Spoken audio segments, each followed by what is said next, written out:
하나님 말씀 신약 성경 313쪽입니다. 에베소서 3장 14절. 이러므로 내가 하늘과 땅에 있는 각 족속에게 이름을 주신 아버지 앞에 무릎을 꿇고 비노니 그의 영광의 풍성함을 따라 그의 성령으로 말미암아 너희 속사람을 능력으로 강건하게 하시오며 믿음으로 말미암아 그리스도께서 너희 마음에 계시게 하시옵고 너희가 사랑 가운데서 뿌리가 박히고 터가 굳어져서 능히 모든 성도들과 함께 지식에 넘치는 그리스도의 사랑을 알고 그 너비와 길이와 높이와 깊이가 어떠함을 깨달아 하나님의 모든 충만하신 것으로 너희에게 충만하게 하시기를 구하노라. 아멘. 오늘 우리가 생각할 말씀의 제목을 같이 한번 외치고 말씀을 시작하겠습니다. 저와 함께 하겠습니다. 거룩의 기초인 화평. 거룩의 기초인 화평. 거룩에 대해서 공부할 겁니다. 거룩이 무엇인지에 대해서 생각해 볼 건데, 거룩에는 화평이 있어야지 거룩할 수 있다라고 얘기하는 것입니다. 여러분들이 이제 설교 말씀을 들을 때요, 이제 물론 정신을 차리고 그 말씀대로 이렇게 따라가다 보면 결국 이제 설교자가 얘기하려고 하는 목적지에 도달하게 되는데, 가는 길에 그 보여지는 주변의 풍경들은 전혀 목적지와 관계없는 것들을 보여주지 않습니다. 왜 그 목적지에 가기 위해서 그런 것들을 다 봐야 하기 때문에 보여드리는 것입니다. 갈 때 우리가 물론 서울을 아는 사람들이야 눈 감고도 간다고 할 정도로 쉽게 찾아가지만 낯선 사람들은 가면서 계속 이정표를 확인하잖아요. 이제 경상도를 벗어났구나. 이제 상주 지났으니까 1시간쯤 올라왔구나. 여기 이제 충주쯤 지났으니까 한 2-3시간이면 도착하겠구나. 이제 영동고속도로 탔구나. 이제는 경부고속도로 탔구나. 그 톨게이트에 도착하겠구나. 이렇게 주변에 있는 여러 자기가 이전에 봤던 그런 지형 지물이나 아니면 이정표들을 보고 내가 지금 똑바로 가고 있고 얼마 정도의 시간에 도착하겠구나 이걸 확인하듯이 말씀을 들을 때에도 지금 내가 그 목적지로 가고 있는데 그 목적지를 향해서 이것도 보고 저것도 보면서 자꾸 확인해서 결국은 거기에 당도하구나 하는 것을 여러분들이 기억하셔야 하는 겁니다. 그래서 거룩을 생각하는 것, 최종적으로는 거룩이라는 것을 생각하지만 거룩을 생각할 때는 화평이라는 것을 반드시 생각해야 된다고 이 시간에 말씀드리는 거고요. 그 화평이라는 것은 어떻게 통하여서 이루어지는지까지도 생각할 것입니다. 식물 얘기를 먼저 좀 했으면 싶어요. 식물이 살기 위해서는요, 필요한 것이 있습니다. 우리가 식물을 살게 하기 위한 3대 요소 이런 거 있지만 그거 조금 배제하고요. 기본적으로 식물이 살려면요, 식물에게 뿌리가 있어야 되죠. 그래야지 심었을 때 이 식물이 살 테니까요. 또 이 식물이 어디에 심기울 수 있는 흙이 있어야 합니다. 그래야지만 그 식물이 뿌리를 박을 수 있죠. 물론 전혀 흙이 없는 데서 자라는 식물들도 있지만 그래도 그 뿌리가 무엇인가를 지지하고 지탱할 만한 거리는 있어야 돼요. 그래야지 날아가지 않을 테니까요. 그것과 마찬가지라고 생각됩니다. 거룩도요. 거룩에도 뿌리가 필요한 것입니다. 근데 거룩의 뿌리는 무엇이냐면 오늘 우리가 지금 생각하고 얘기한 대로 거룩의 뿌리는 바로 하나님과의 화평입니다. 같이 해봅시다. 하나님과의 화평. 하나님과의 화평. 거룩해지려면 뭐가 필요하다고요? 하나님과의 화평이라는 뿌리가 필요하다는 겁니다. 우리가 하나님의 백성으로서 그러면 1년 질문이 있을 수 있겠네요. 왜 거룩이 필요하죠, 우리들에게? 왜 생뚱맞게 갑자기 거룩을 얘기하셔가지고 우리가 거룩해야 된다라고 말씀하시죠? 이렇게 의문을 가지실 수도 있겠어요. 성경에는요, 데살로니가 전서 4장 3절에 하나님의 뜻은 이것이니라고 시작하는 말씀이 있어요.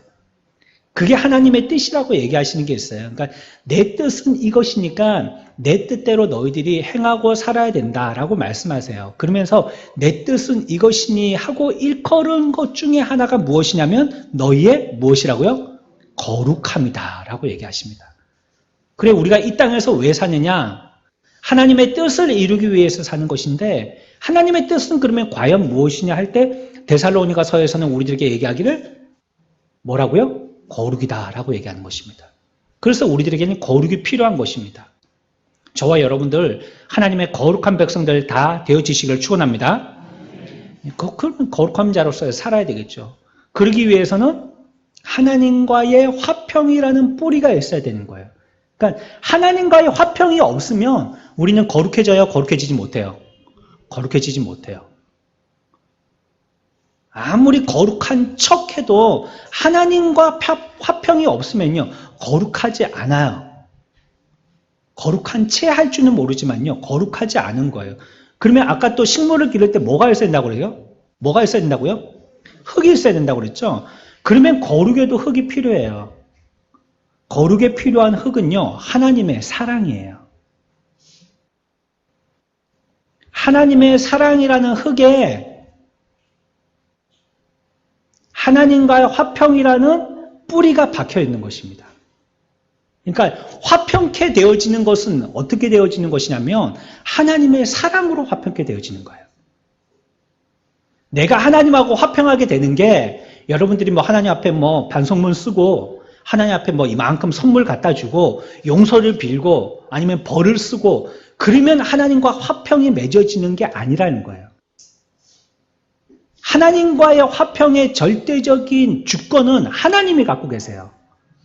그런데 그것이 우리에게는 너무나도 그리고 하나님께도 너무나도 다행스러운 것은 그것이 바로 사랑으로 연결되어 있다는 거예요. 사랑으로. 아니 우리가 원수 같으면은 한번 욕 좀 먹어봐라 하고 아주 모진 마음을 먹을 수 있겠지만 하나님이 우리들에게 그런 방법을 쓰시지 않고 무슨 방법을 쓰시냐면 사랑의 방법을 쓰신다는 거예요. 우리가 오늘 읽었던 말씀 보십시오. 17절 볼까요? 믿음으로 말미암아 그리스도께서 너희 마음에 계시게 하시옵고 너희가 사랑 가운데에서 뭐가 박혀요? 뿌리가 박히고 라고 얘기했습니다. 사랑이라는 흙에 뿌리가 박혔어요. 그 뿌리는 뭐라고요? 하나님과의 화평이다는 겁니다. 좀 복잡할 수 있겠지만요. 이 전개도를 머리에 잘 그려두시기 바랍니다. 우리는 거룩해야 되는데 거룩해지기 위해서는 하나님과의 화평이라는 뿌리가 튼튼해야 되고 하나님과의 화평이라는 뿌리는 하나님의 사랑이라는 흙에 묻혀 있어야 된다. 풀어 얘기하면 거룩한 백성이 되기 위해서는 하나님과 화평해야 되는데 하나님과의 화평은 하나님의 사랑으로서 되어지는 것이다. 이런 뜻이 되겠습니다. 그런데 사람들이 가지고 있는 거룩에 대한 오해가 있죠. 어떤 사람들은요. 엄숙하고 또한 우울한 걸 거룩한 것이다 라고 얘기합니다. 어험하는 거 말이죠. 어험하는 거. 어험하고 있는 거 말이죠. 그럼 거룩하다라고 생각하는 것입니다. 또 발에 끌리는 옷을 입고요. 이렇게 우리 그 신부들 신부 입장할 때 긴 웨딩 드레스 이런 거 입고 그렇게 입장하잖아요. 그것처럼 발끝이 안 보이는 치마 속에 발이 감춰져 있는 길다란 드레스 이런 걸 입고 이렇게 다니면 거룩해 보이네. 이렇게 생각하는 오해를 갖고 있는 것입니다. 하지만 그렇지 않습니다. 거룩은요. 엄유라든지 엄숙이라든지 우울함을 얘기하는 게 아니에요. 거룩은 뭘 얘기하는 거예요, 그러면? 여러분들 대답해 보십시오. 거룩은 뭘 얘기하는 거죠? 엄이나 엄숙이나 우울함이 아니고 뭐예요? 네, 화평입니다. 화평. 거룩하다는 것은 화평하다는 걸 얘기하는 겁니다. 그런데 그 화평의 대상이 누구예요? 하나님과의 화평을 얘기하는 겁니다. 하나님과 화평한 사람은 거룩한 사람이에요. 그 사람의 성향이 좀 외향적이고 이렇게 좀 유머가 있고 이렇다 할지라도 그 사람은 하나님과 좋은 관계로서 화평해요. 그러면 그 사람을 어떤 사람으로 우리는 인정해야 된다고요? 거룩한 사람으로 인정해야 돼요. 어깨에다 힘을 빡 놓고요. 이렇게 웃긴 얘기 하나도 안 하고요. 말도 아주 공적인 단어를 딱딱 써가면서 말을 해가지고요. 그 사람하고 말 붙이기도 무서워요. 근데 하나님하고 화평하지 않아요. 죄송하지만 엄위할런지는 모르겠지만 거룩하지는 않습니다. 하나님과 더불어서 화평을 누린다는 것 안에는요, 이런 의미가 포함되어 있는데요. 구원과 죄사함과 장래에 임할 하나님의 진노에서 건짐을 받았다라는 것이 포함되는 겁니다. 하나님과 화평을 누리려면 이게 해결돼야 된다는 말씀이에요. 하나님이 나에 대해서 진노하세요. 왜일까요? 우리에게 뭐가 있었기 때문이죠? 죄가 있었기 때문이에요. 여러분들은 부인해도 소용이 없어요. 여러분들은 타고나면서 죄를 유전적으로 갖고 타고나거든요. 내가 아무리 나는 백인종이야 이렇게 얘기해도 여기는 백인종은 아무도 없잖아요. 다 황인이시잖아요. 부인할 수 없죠. 우리 DNA가 황인의 DNA예요. 그것처럼 우리 속에 죄를 가지고 나는 것입니다. 그러니 그 죄를 보시는 하나님이 뭐 하신다고요? 진노하시는 거예요. 진노하셔요. 그러면 가운데 이 진노라는 것이 있는데 하나님과 우리와 화평할 수 있나요? 하나님과 우리가 화평해야 되겠는데 가운데 진노라는 게 있어요. 화평할 수 있어요? 없어요? 안 되는 것입니다. 그러니까 하나님과 화평한다는 말은 가운데 진노가 제어졌다. 이런 뜻이 포함된다는 뜻이라는 거예요. 다시 얘기하면 그 사람은 죄가 사하여졌다. 죄 사함 받았다는 걸 얘기합니다. 죄 사함 받은 자만이 뭐해질 수가 있어요? 거룩해질 수가 있는 거예요. 화평을 누렸으니까 이제. 그게 없어졌으니까. 그러면 그 사람은 죄가 사해졌기 때문에 장래에 임할 그에 대한 하나님의 심판도 제해진 겁니다. 이제는 죄가 없으니까요. 심판할 이유가 없으신 거예요. 그래서 하나님과 화평을 누린다는 말에는 이와 같이 우리의 구원, 죄의 사함, 앞으로 임할 심판에서 제해짐 이런 모든 말들이 다 포함되는 거예요. 그래야지 화평해지니까 말이에요. 하지만 이와 같은 내용은요. 결론은 아니에요. 어쩜 시작에 불과한 거예요. 죄 사함 받고 죄 씻음 받고 우리가 진노에서 사함 받고 이것이 우리의 최종적인 목표는 아니에요. 이제 하나님과 화평을 누림으로 이게 해결되었기 때문에요. 이제부터 새롭게 시작되어지는 삶을 사는 겁니다. 그러니까 우리는 이 땅에서 거룩의 목적을 두고 완전한 거룩에 이르렀을 때 인생이 끝나는 것이 아니라 거룩해져서 우리에게 주신 더 큰 비전을 향해서 살기 시작하는 겁니다. 그러니까 거룩해져서 사는 거예요. 거룩을 위해서 사는 게 아니라. 하지만 앞에 말씀드린 것처럼요. 죄인은 거룩해질 수 있습니까? 없습니까? 죄인은 거룩해질 수 없어요. 죄가 있는 거니까. 거룩해질 수가 없어요. 하나님과 화평할 수가 없잖아요. 죄가 있으니까. 그래서 구원, 죄사함, 장래에 임할 하나님의 진노에서 건짐받은 이후에야 거룩해지는 것입니다. 이게 해결되지 않으면 거룩해질 수 없어요. 이게 첫 발을 내딛지를 못하는 것입니다. 율법은 항상 우리들에게 뭘 촉구하냐면요. 율법이 얘기하는 모든 것들을 완전히 행하라고 촉구합니다. 그래야지만 구원이 이루어진다라고 얘기해요.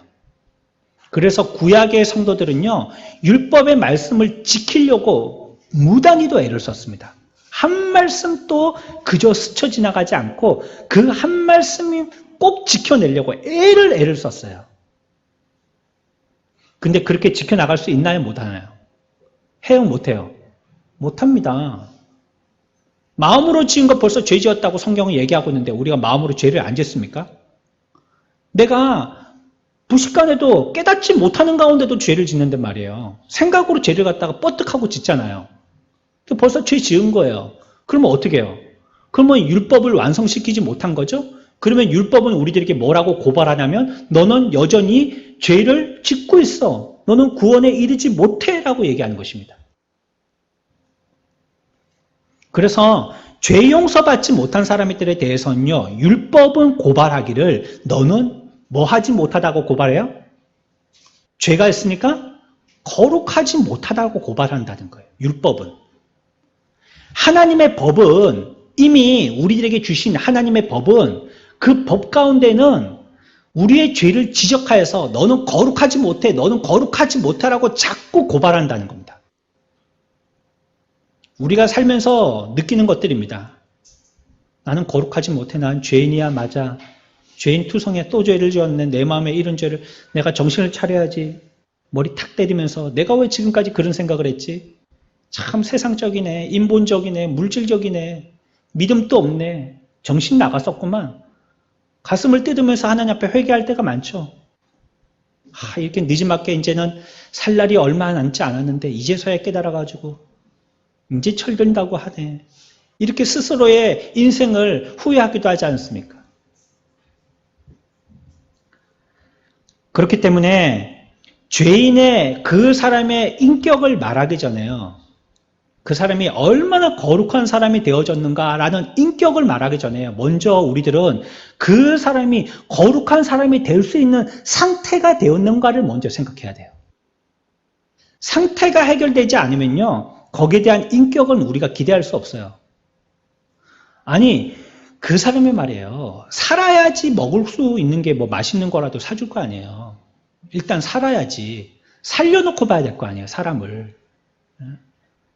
그 사람이 다 죽어서 이제 사경을 헤매고 있고 스테인레스 침대에 누워가지고 피를 뿌리면서 곧 죽을 것 같은 사람한테 문병 간다고 우리가 수박 사가고 자두 사가고 딸기 사가도 소용이 있어요, 그게? 소용이 없어요. 이 사람에게 당장 필요한 것은 사는 거예요, 사는 거. 살고 건강을 회복해야지 먹고 싶다 할 때 과일도 먹고 밥도 먹고 하는 거예요. 그러니까 우리는 그 사람을 볼 때 이 사람이 살았나 죽었나가 먼저 우리들에게 관심이죠. 얼마나 인격적인가 그건 두 번째라는 겁니다. 성품이 됐네. 법 없어도 살 사람들이네. 참 착하네. 참 윤리적이고 도덕적이네. 이거는 사는 사람 이후에나 해당되는 말이라는 거예요. 세상 사람들 가운데도요, 우리 그리스도인들보다 훨씬 좋은 사람들이 있습니다. 분명합니다. 우리보다 인격적으로 훨씬 뛰어난 사람들이 있습니다. 그런 사람들 만나보고 가끔씩 부럽기도 합니다. 하지만 그 사람들은 해결 안 된 게 있어요. 그들의 상태는 여전히 죄인의 상태로 머물러 있다는 것입니다. 그것을 갖고야 좋은 인격은요, 허우대만 멀쩡한 것이에요.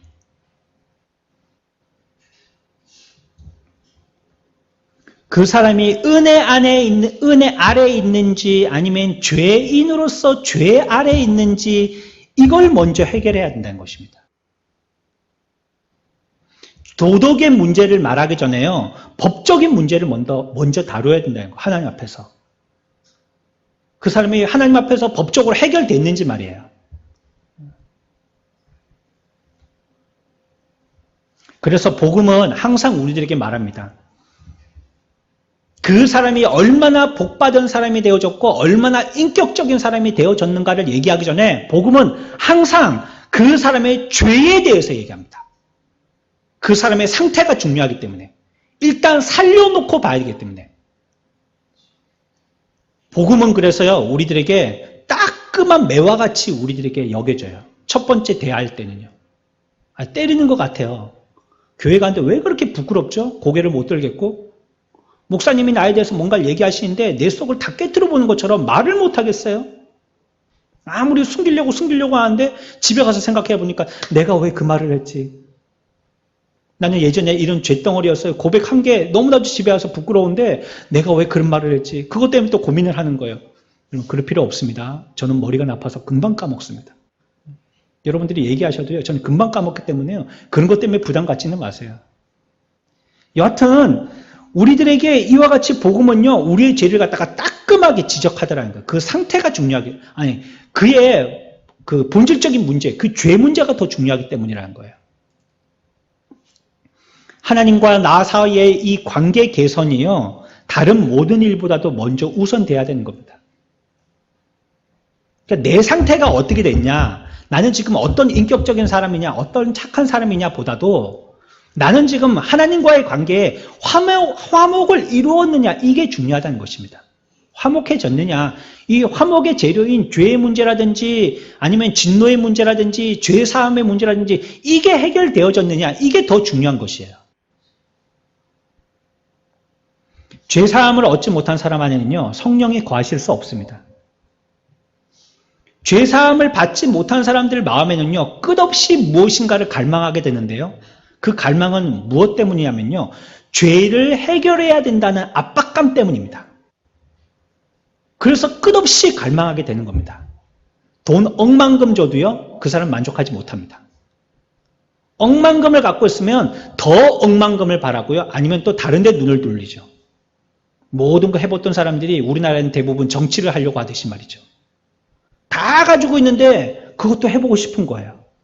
그러니까 사람들의 마음은요, 구원에 대한 열망, 죄의 문제를 해결해야 된다는 이 큰 주제의 문제가 닥쳐 있을 때는요, 이게 해결이 되지 않으면 다른 것들을 아무리 공급해 준다 할지라도 그것으로서 만족을 하지 못해요. 끊임없이 갈구하게 되더라는 것입니다. 반대로요, 이 대주제인 죄의 문제가 해결된 사람은요, 다른 것이 비록 조금 빈약해도 만족하며 감사하고 살 수 있는 거예요. 큰 문제가 해결됐으니까. 아니, 차표를 끊었어요. 여러분들 그럴 때 있었었죠? 그렇죠? 이 시간쯤이면 딱 갈 줄 알았는데, 저도 예전에 공부할 때 말이에요. 저기 사파동에 있을 때 월요일 날마다, 아니죠, 주일날 밤에 올라왔거든요. 월요일날 수업이 있으니까. 그래가지고 좀 차가 새벽에 있어요. 새벽 2시인가 뭐 이렇게 있어요. 그러니까 너무 일찍 나갈 필요가 없으니까 맞춰서 나간다고 이 정도 시간이면 되겠지 하고 차표는 미리 예매해놓고 그래 갔는데 택시가 잡히질 않는 거예요. 사포동에는 택시가 안 온다는, 택시가 안 온대요, 사포동에. 예? 길거리에 보면은 그렇게 많이 지나다니는 게 택시인데 내가 잡으려면 택시가 없어요. 사포동에 안 온대요. 그러니까 안 간다는 거예요. 그래가지고 막 마음이 다급해가지고 이제 시간이 얼마 남지 않았는데 제 계산대로라면 딱 잡혀서 딱 가면 한 10분 남겠다 하고 생각하고 나왔는데 택시가 안 잡히는 거예요. 그래가지고 부랴부랴 집에다 전화하고 나 좀 태워도 뭐 이래가지고 겨우 도착하면 2분 전. 그러면 그 사람이 내가 이제 뭐 매점에서 가는 중간에 먹으려고 삶은 계란이라든지 파인애플 환타라든지 이런 거 살 시간이 어디 있어요? 일단 차에 타는 게 중요하죠. 이 문제가 해결되지 않으면요, 일단 차에 타지 않으면요, 뭐 환타, 콜라, 사이다 사는 게 소용없어요. 차에 타야 될 거 아니에요. 하나님께서 정하신 순서는요, 아주 뚜렷하고도 아주 분명합니다. 죄사함이 먼저고 그 다음에 거룩입니다. 죄사해짐 받은 자가 거룩함을 따라서 살아갈 수가 있는 것입니다. 화평케 하기 위한 재료들로 해결되어진 사람이 화평을 이루어 갈 수 있다는 뜻입니다. 그래서 하나님과의 화평이 먼저고요. 그 다음에 하나님의 형상을 닮아가는 것입니다. 그래서 하나님과의 관계의 개인적인 화목이 이루어지면요, 그것 때문에 이제 화목해졌기 때문에 거룩한 삶을 살아나갈 수 있는 것이에요. 그래서 우리들은 이 순서를 분명히 기억해야 됩니다. 저와 한번 따라해 봅시다. 화평이 거룩의 기초입니다. 화평이 거룩의 기초입니다. 거룩은 하나님이 우리에게 살으라고 하신 주제예요. 거룩할지라. 내 뜻은 이것이니까 거룩할지라. 하나님이 우리에게 거룩을 명령하셨어요. 거룩하기 위해서는요, 어떻게 된다고요? 먼저 화평해야 된다는 것입니다. 화평을 이루기 위해서는 앞에서 설명드린 이와 같은 문제가, 구원의 문제가 해결돼야 된다는 것이에요. 그러나 이 사실에 대해서도 오해하는 사람이 있습니다. 오해하는 몇몇의 분류를 좀 설명드리고 싶어요. 겉으로 좋아 보이는 사람이 하나님과 화평하게 되는 것은 이해해요. 저 사람이 법 없어도 살만한 아주 인물을 보니까 착하게 생겼네. 저 사람은 하나님과 화평할 것 같아. 라고 인정을 해요. 그런데 극악한 사람이 있단 말이에요. 극악한. 연쇄살인범, 연쇄 성폭행범, 전범, 이런 사람들이 있단 말이에요. 아주 인생이 그냥 감옥을 자기 집 드나들듯이, 그리고 우락부락하고, 목욕하려고 목욕탕에 가보면 온몸에 그냥 막 뱀, 용, 잉어, 하, 온 그냥 동물원이 돼가지고 물고 그 푸르게 해가지고 막 이게 지금 물속에 들어있는 게 사람인지 뭐 학이 춤추는 건지 막 이런 사람이 머리는 깍두기 머리 딱 깎아오. 야, 저 사람은 구원받기 애초에 틀렸다. 전도하러 가려다가 보면 그런 집은 안 가요. 그런 아저씨들이 앉아있으면 안 가요. 그리고 뭐 이렇게 좀 얌전하고 착하게 보이는 사람은 예수 믿으라고 막 용기 있게 용감하게 전하는데 그런 아저씨들이 이렇게 모여서 막 검은 정장 입고 막 안에는 티를 입고요.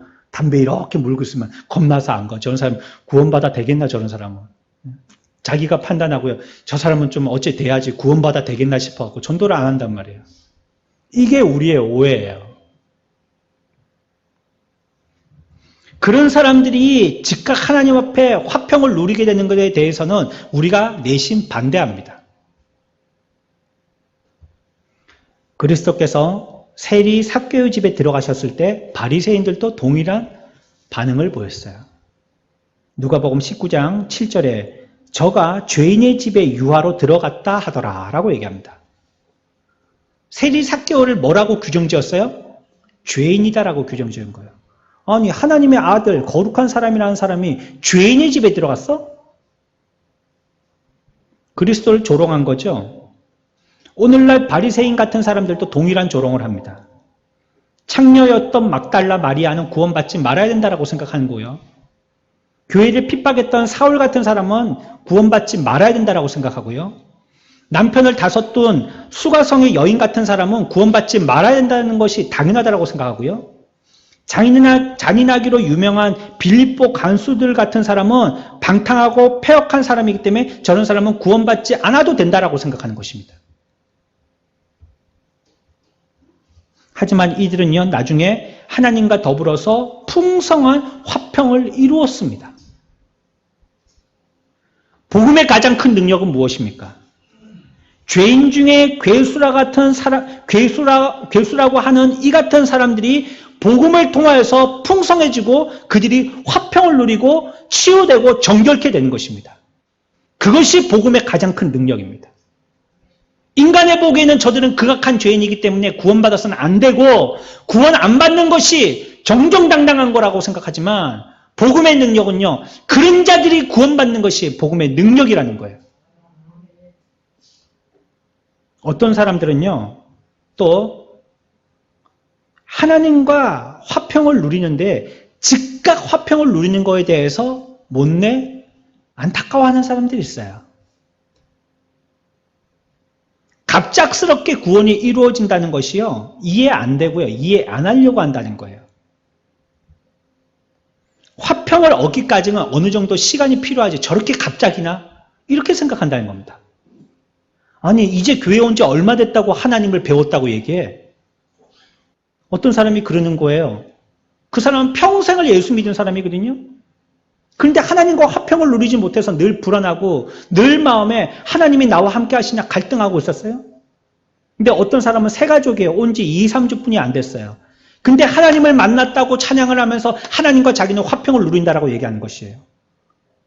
그래서 그 사람이 찾아갑니다. 나는 평생을 예수 믿어도 하나님과의 화평을 누리지 못했는데 당신이 화평을 누렸다는 것은 거짓이다라고 얘기한다는 거예요. 이 말이 맞는 말일까요? 이 말이 정당한 말일까요? 그렇지 않습니다.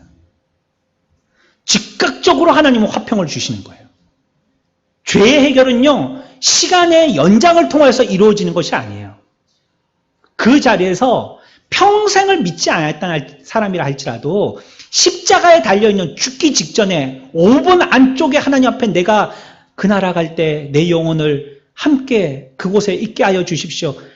예수 그리스도의 달리심의 한쪽에 달렸던 죄인이 고백했던 그 순간의 시간에 고백했던 그 고백이 유효한 고백이 됐단 말이에요.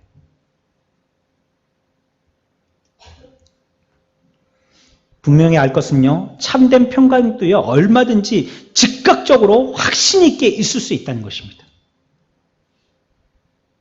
또 어떤 사람들은요, 그 사람이 죄 사함을 받으려면 고통이라는 기간이 필요하다라는 거예요. 고통이라는. 우리들도 아이들을 갖다가 그래 용서해 주는 대신에 이러고 시작하잖아요. 그렇죠?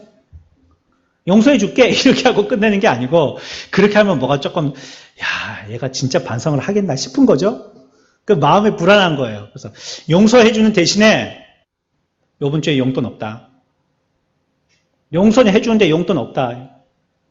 용서해 주는데 일주일 동안 설거지. 우리 집에서 잘 쓰는 말입니다. 용서를 해주는데 신발장에 신발 정리 뭐 이런 거 있죠. 앞마당에 물 주기 뭐 이런 거 있죠. 우리들의 마음은요. 용서는 이렇게 깔끔하고 확실하고 금방 아무 이유도 없이 해주는 거는 뭔가 불합리하다라고 생각한다는 거예요. 우리는.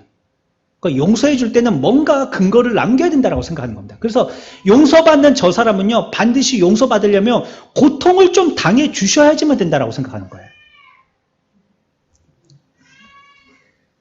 반가운 소리죠. 저런 소리. 예. 저런 소리가 자꾸 들려야 되는데 말이에요. 교회에서. 예. 아이고 죽겠다. 우리는 그런 소리만 자꾸 나오는데 아이들의 우렁찬 저런 울음소리가 자꾸 들려야 됩니다. 할렐루야를 외치십시오. 저런 소리가 나오면. 네. 오랜만에 들으니까 너무 활기가 넘치네요. 죄사함에는요. 그것의 예비 단계가 필요하지 않아요. 우리가 굳이 심적인 고통을 오랫동안 경험하는 일들이 있어야 할 필요가 없는 거예요. 수년 동안이나 비참하고 또 긴장하고 불안한 경험을 해야 된다고 생각하지만요. 그럴 필요가 없는 것입니다.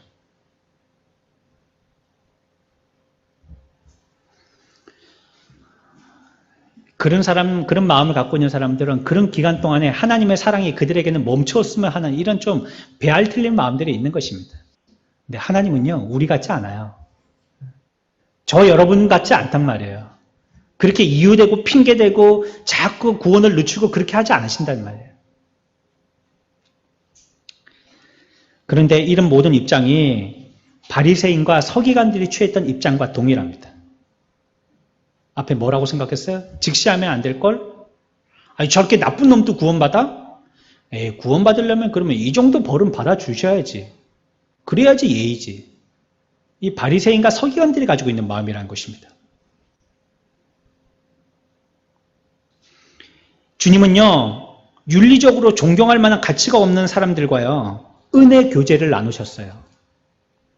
그렇기 때문에 바리새인과 서기관들이 예수님을 보실 때에 이 사람이 죄인들을 영접하고 음식을 같이 먹는다라고 조롱했던 거예요.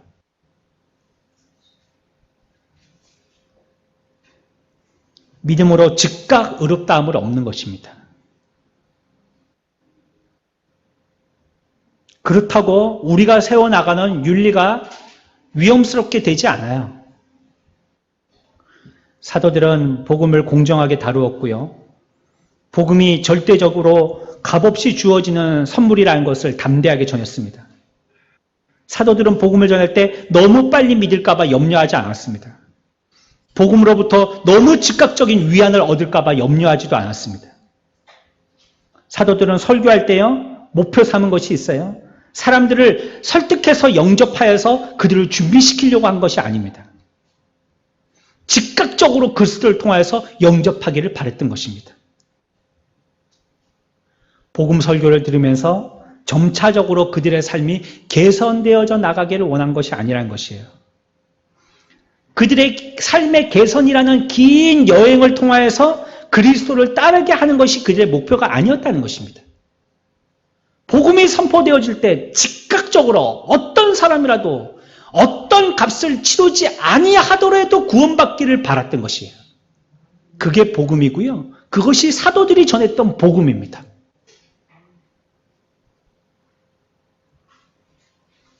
그렇게 해서 죄를 죽이고 옛사람을 십자가에 못 박고 복음으로 윤리적 삶이 그들 속에서 시작되도록 만드는 것이 사도들의 목적이었어요. 그렇게 되고 나서 말이죠.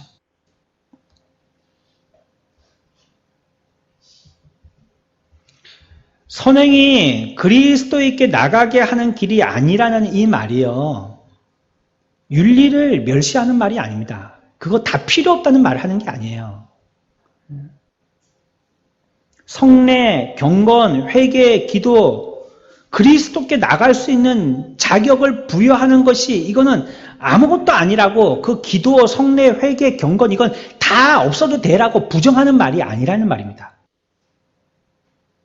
그와 같이 정통으로 바로 직통으로 바로 갈 수 있기 때문에 이 모든 것들은 다 필요 없어라고 얘기하는 것이 아니라는 말이에요. 사랑으로 의롭다함을 얻는다라고 얘기해서 믿음으로 의롭다함을 얻는다는 말을 갖다가 믿음으로 의롭다함을 얻는다라고 얘기해서 사랑으로서 그 사람이 의롭게 되어지는 것을 부정하는 것이 아니라는 거예요.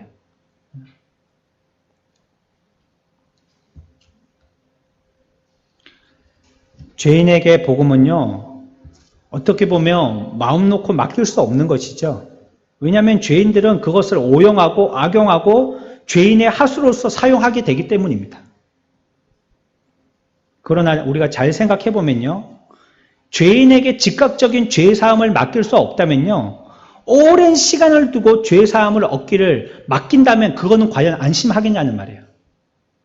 우리의 이성으로 생각해 볼 때 즉각적으로 구원을 주시는 게 만약에 그게 불공평하다면 오랜 시간을 통해서 그에게 구원을 얻게 하여 주는 것은 과연 공평하냐는 말이에요. 그렇게 돼서 그 사람의 구원을 얻냐는 얘기예요. 오랜 시간을 두면. 그래서 우리의 생각은요, 철저히 이성적입니다. 안 좋게 얘기하면요, 굉장히 인간적인 생각이라는 거예요, 그게. 뭐, 나쁜 사람은 안 된다, 바로 되는 건 안 된다, 고통을 당해야 된다, 순 인간 생각이라는 거예요. 결국, 죄인들에게 가장 마음 놓고 맡길 수 있는 것이 바로 복음이에요. 사도들은요, 신중해 보이지 않을지 모르지만요, 거침없이 복음을 전했습니다.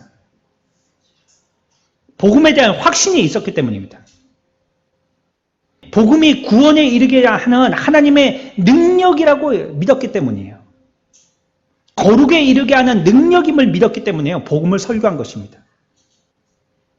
하지만 사람들은요, 복음을 너무 소심하게 해요. 복음을 너무 신중하게 해요. 너무 조심스럽게 많은 조건과 단서와 유보사항을 첨가해서 말합니다.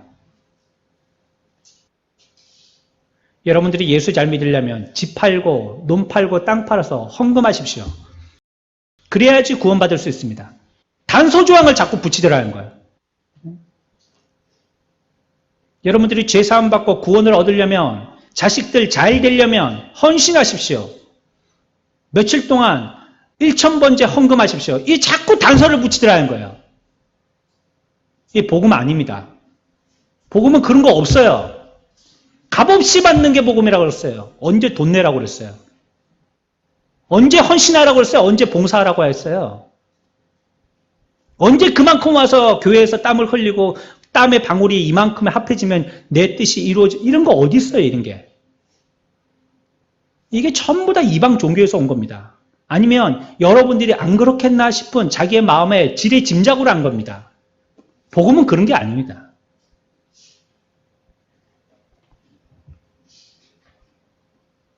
무엇이 우리의 완악한 마음에 감동을 주고 부패한 인성의 가장 깊은 곳까지 영향을 미칠 수 있겠어요? 그것은 나는 죄인인데 그럼에도 불구하고 사랑을 받았다는 확신입니다. 그럼에도 불구하고 내가 사랑을 받았다는 확신이에요. 그래서 앞에서 말씀드렸잖아요. 우리가 거룩하게 되어지는 데는 뭐가 필요하다고요? 하나님과의 화평이 필요하다 했잖아요. 그 화평이란 뿌리는 어디에, 어느 흙에 묻혀 있어야 된다고요? 하나님의 사랑에 묻혀 있어야 된다고. 그래서 말씀드린 겁니다. 그 사랑을 깨달은 자만이, 그래서 그 문제를 해결한 자만이 하나님과 화평을 누릴 수 있게 되고, 그제서야 그 사람이 거룩을 첫 발을 딛는 것입니다. 이 하나님의 사람이 율법으로도 깨트리지 못하는 것을 하나님의 사랑이 그것을 깨트리게 한다는 것입니다.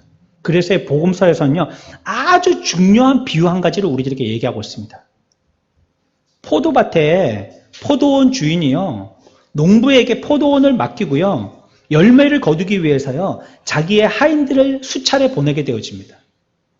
근데 그래도 소용이 없어요. 한 사람 보내도 소용이 없어요. 두 사람 보내도 소용이 없어요. 이게 밭은 내 밭인데 말이에요. 그걸 추수하기 위해서 하인들을 보내도 소용이 없어요. 그래서 최후로 보낸 사람이 누구예요? 하인들이 아니고 자기 아들이에요. 물론 이 말씀을 우리가 이해하고 적용할 때 하나님의 사랑은 수차례나 끝없이 우리들에게 지속적으로 베풀어 주신다라고 이해하고 아니면 그렇게 적용할 수 있어요. 그러나 이 말씀을 정확하게 해석해 본다면요. 하나님이 우리들에게 하나님과 화평을 누리도록 여러 가지의 하인을 보내어 주었다. 그 말은 많고 많은 율법으로서 우리들을 깨우치고 하나님께 돌아오게 하려고 했다는 것이에요. 이 율법, 이 선지자, 이 거룩한 사람들, 이 하나님의 법칙 자꾸 말하여서 그들을 하나님께로 돌아오게 했다는 것입니다. 이게 소용이 없자 하나님은 최후의 방법을 쓰셨죠. 그게 뭡니까? 예수 그리스도 하나님의 아들을 우리들에게 사랑으로 보내주셨다는 겁니다. 이 비유는 얼마나 오랫동안이나 얼마나 수차례나 얼마나 노력해서 우리를 사랑해 주셨느냐도 주제가 되겠지만 율법으로서 해결되지 않는 것을 하나님의 사랑으로서 해결해 주셨다는 것입니다. 그거를 확신하고 주께로 돌아오는 것입니다. 그리고야지만 우리의 마음의 완악함이라든지 우리의 마음의 부패성이 그것으로 말미암아 영향을 끼치게 되더라는 거예요. 우리 옛날 얘기에 그런 거 있잖아요. 어디 동화에 보면 사람의 웃옷을 벗기는 걸 내기했잖아요. 바람하고 해하고 내기를 했잖아요. 결국은 누가 이겼죠? 세기는 바람이 셀 것 같으니까 바람이 이길 것 같았는데 결국은 더워서 자기가 스스로 벗어서 해가 이겼어요. 하나님이요, 율법으로서 그 사람을 깨려고 하지 않으세요. 하나님께 돌아오는 사람은요, 율법을 다 지킨 완전한 사람이 아니고요, 내가 죄인입니다를 깨달은 하나님의 사랑을 느낀 사람입니다. 이런 사람이 하나님께로 돌아오게 되어지고요, 그 사랑을 깨달은 사람이 죄사함 받고 하나님과 화평을 누리게 되더라는 것이에요. 하나님께서는 우리를 거룩하기를 원하세요. 우리도 거룩하도록 강건하는 것은요, 율법이 아니라요, 그리스도의 사랑인 것입니다. 하지만 값없이 풍성히 주시는 이 복음을 듣고 사람들 중에 많은 사람들은요, 옛생활로 돌아갑니다. 그 초래한 원인을 우리가 구원을 값없이 주었다라고 얘기했기 때문이라고 얘기하는 사람도 있어요. 너무 구원을 쉽게 얘기한 것이 아니냐라고 얘기하는 거죠. 그리고 복음을 좀 더 신중하게 오랜 시간 동안 예수를 믿어야지 구원받을 수 있다라고 이렇게 단서 조항을 달아야 되는데 그걸 안 달아서 그렇게 빨리 도망가는 게 아니냐라고 얘기하는 사람도 있습니다. 하지만 그리스도께서 이 땅에 계실 때도요, 수많은 사람들이 그리스도 앞에 모였다가 이후에는 다 물러갔습니다. 그렇다고 주님이 설교하신 복음을 잘못된 설교라고 비난할 수 없는 것입니다. 씨 뿌리는 자가 아무리 좋은 씨앗을 뿌려도요, 신중하게 파종을 해도요, 돌짝밭과 같은 사람이 있고 가시밭 같은 사람이 있고 얼마간 열매 맺을 것처럼 보이다가 끝내 옛생활로 돌아가는 사람들이 있다라고 성경은 우리들에게 얘기하고 있는 것입니다. 하지만 우리가 생각할 문제는요, 설교를 조심스럽게 하면 신앙의 퇴보나 배역을 방지할 수는 있겠지만요, 죄를 깨닫게 하지는 못한다는 사실입니다. 이 시간에 죄에 대해서 얘기하지 않을 수 있습니다. 저희 여러분들의 상태가 죄인의 상태라고 얘기하지 않을 수 있어요. 복 받으십시오. 은혜 받으십시오. 여러분들과 하나님이 함께 하십니다. 탄탄대로가 열립니다. 자녀들 잘 됩니다. 남편들 좋은 데 자꾸 승진합니다. 자녀들 좋은 학교에 입학합니다. 건강 튼튼합니다. 죽을 사람 아무도 없습니다. 이런 거 얘기할 수 있어요. 종교팔이 할 수 있단 말이에요. 그러나 그건 복음이 아니에요. 죄를 얘기하는 겁니다. 제 사명은 여러분들의 상태가 어떤지를 얘기해 주는 겁니다. 의사가 이거 검사해 보세요, 저거 검사해 보세요 해서 사진을 딱 보여주면서 데이터를 딱 보여주면서 지금 당신의 상태는 이래요. 이렇다고요. 어쩔래요? 입원해서 병 나을래요? 아니면 죽으려고 다시 집으로 갈래요? 의사는 여러분들의 상태를 얘기해 주는 겁니다. 낫고 말고의 의지는 여러분들의 몫입니다. 의사가 다 낫게 할 수 없어요. 내가 치료 거부하면 약을 안 먹겠다는데 입원 안 하겠다는데 어쩔 수가 없는 것입니다. 복음은 우리들에게 죄를 지적하는 역할을 합니다. 하지만 그 죄가 율법적으로 지적하는 게 아니라 하나님의 뭐로 지적한다고요? 사랑으로 지적하는 겁니다. 돌아오라고. 돌아오라고. 앞으로도 하나님의 교회에 많은 배교가 일어날 것입니다. 그래서 그리스도의 이름이 수치를 당하고요. 복음이 모든 이유를 억울하지만 뒤집어 쓸 것입니다. 복음 때문이라고 사람들은 얘기할 것입니다.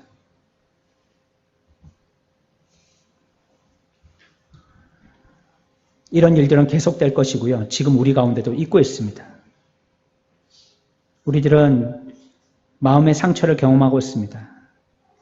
떠나버린 신자들을 바라보면서요. 마음에 우리가 쌓아갔던 기대들이 하나씩 무너져가는 이러한 상실감을 전혀 모를 수 없습니다. 하지만 이런 일은 없을 수 없는 것입니다. 정리하겠습니다. 하나님은 우리에게 뭘 명령하셨어요? 거룩을 명령하셨습니다.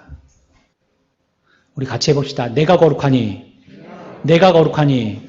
너희도 거룩하라. 너희도 거룩하라. 하나님이 우리에게 명령하신 것입니다. 여러분들이 이 세상 사는 것은 잘 먹고 행복하게 사는 것이 목적이 아닙니다. 주님의 뜻에 따라서 거룩을 이루어가는 것이 우리의 목적입니다. 거룩은요, 하나님과의 무엇을 통하여서 이루어진다고요? 화평해야지 거룩해지는 것입니다. 그리고 그 화평은요, 그리스도의 사랑으로서 모든 죄가 사해졌을 때 가능한 것입니다. 먼 길로 갔던 우리의 마음들, 천리말기 아버지를 떠나서 이방 나라에 가서 허랑방탕하게 살았던 둘째 아들과 같은 우리의 심령이지만 사랑의 하나님은 문 밖에서 오늘도 다시 돌아올 것을 기다리고 계신 것입니다. 이것을 깨달은 우리들은 하나님의 사랑에 감격하여서 지금이라도 빨리 지금까지 모두 했던 우리의 모든 행위들은 잘못됐다 할지라도 한 가지 그 사랑을 깨닫고 용기 있게 아버지의 집으로 돌아오는 것은 해야 되는 것입니다. 이런 사랑과 은혜를 통하여서 우리의 삶이 거룩해지기를, 날마다 거룩해지는 삶이 되어지는 저와 여러분들의 삶들이 되어지시기를 축원합니다.